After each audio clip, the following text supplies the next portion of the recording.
ঢাকা ১৩ এবং বাগেরহাট ১ এই দুই আসন থেকে নির্বাচন করছেন মামুনুল হক। এই দুই আসনেই তার জয়ের সম্ভাবনা আছে। অন্ততপক্ষে একটি আসনে জিতে সংসদে যাওয়া প্রায় নিশ্চিত। বাংলাদেশ খিলাফত মজলিসের আমির ও হেফাজতে ইসলাম বাংলাদেশের যুগ্ম মহাসচিব মামুনুল হক। তার দল খেলাফত মজলিস জোট করেছে জামায়াত, এনসিপি সহ ১১টি দলের সাথে। জোটের সমঝোতায় ঢাকার মোহাম্মদপুর ও আদাবর থানা এবং শেরেবাংলা নগরের একাংশ নিয়ে গঠিত ঢাকা ১৩ আসন থেকে নির্বাচন করছেন তিনি। এই আসনে জামায়াত প্রার্থী করেছিল কেন্দ্রীয় নেতা মোবারক হোসাইনকে। আসন সমঝোতায় তিনি মনোনয়নপত্র প্রত্যাহার করেছেন। এখানে মামুনুল হকের একমাত্র প্রতিদ্বন্দ্বী বিএনপির ববি হাজ্জাজ। আলোচিত ব্যবসায়ী মুসা বিন শমশেরের ছেলে ববি হাজ্জাজের রাজনীতি শুরু হয় জাতীয় পার্টি দিয়ে।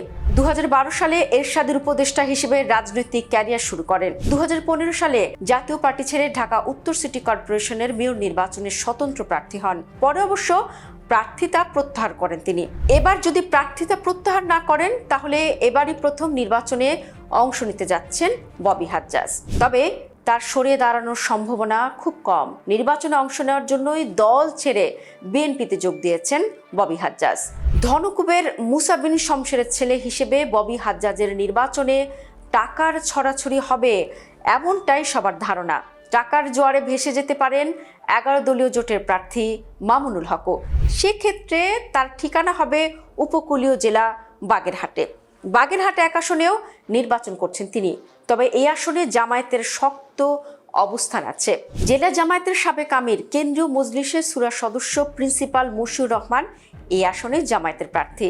তার মতো সিনিয়র নেতা নির্বাচন থেকে সরে যাওয়ার সম্ভাবনা খুবই কম। তবে জোটের সমীকরণে তিনি যদি সরে যান এবং জামায়াত যদি মামুনুল হকের জন্য কাজ করে তাহলে ভালো অবস্থানে থাকবেন তিনি। হিন্দু প্রধান এলাকা হওয়ায় বিএনপি এখানে প্রার্থী করেছে বিশ্ব হিন্দু পরিষদের মহাসচিব, মতুয়া ঐক্য জোটের সাধারণ সম্পাদক কপিল কৃষ্ণ মণ্ডলকে। তাকে মনোনয়ন দেওয়ায় ক্ষুব্ধ স্থানীয় বিএনপি, কারণ কপিল কৃষ্ণ বিগত আওয়ামী লীগের সাথে জড়িত ছিলেন এমন অভিযোগ আছে। কাজেই দলের সবাই তার পক্ষে কাজ নাও করতে পারে। এ কারণে আসনটিতে জামায়াতের জয়ের সম্ভাবনা অনেক বেশি। এমন একটি পয়মন্ত আসন মামুনুল হককে ছেড়ে দেওয়ার কথা নয়। সেক্ষেত্রে শেষ ভরসা ঢাকায় নিজের এলাকা। মোহাম্মদপুর মামুনুল হকের বাসস্থান ও কর্মস্থল। তার পিতা ও দীক্ষা গুরু শাইখুল হাদিস আল্লামা আজিজুল হক প্রতিষ্ঠিত জামিয়া রাহমানিয়া আরাবিয়া এই অঞ্চলের সবচেয়ে বড় মাদ্রাসা। এখানেই গত ২৫ বছর ধরে কর্মরত আছেন মামুনুল হক। এটি ছাড়াও তার অনুসারীরা পুরো মোহাম্মদপুর জুড়ে জালের মতো মাদ্রাসা প্রতিষ্ঠা করেছেন। ছোট বড় এসব মাদ্রাসার শিক্ষক, ছাত্র এবং তাদের পরিবার মিলিয়ে কয়েক হাজার মানুষের একটা ভোট ব্যাংক গড়ে তুলেছেন তিনি। সম্ভাবনারা মিলে স্থানীয় বেশ কয়েকটি হাউজিং সোসাইটিও প্রতিষ্ঠা করেছেন।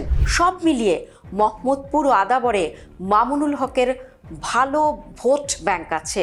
এর সাথে জামায়াতের ভোট ব্যাংক যুক্ত হলে মামুনুলের বিজয় ঠেকিয়ে রাখা কঠিন হবে।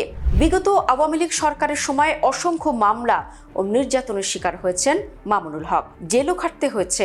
মেধাবী ছাত্র ও শিক্ষক হয় মুসলিম আলিম সমাজে তার জনপ্রিয়তা আছে।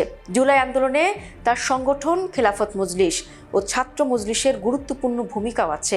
শেষ পর্যন্ত নির্বাচনে থাকলে হয়তো ঢাকা ১৩ আসনের প্রতিনিধি হয়ে এবারের সংসদে যাবেন মামুনুল হক।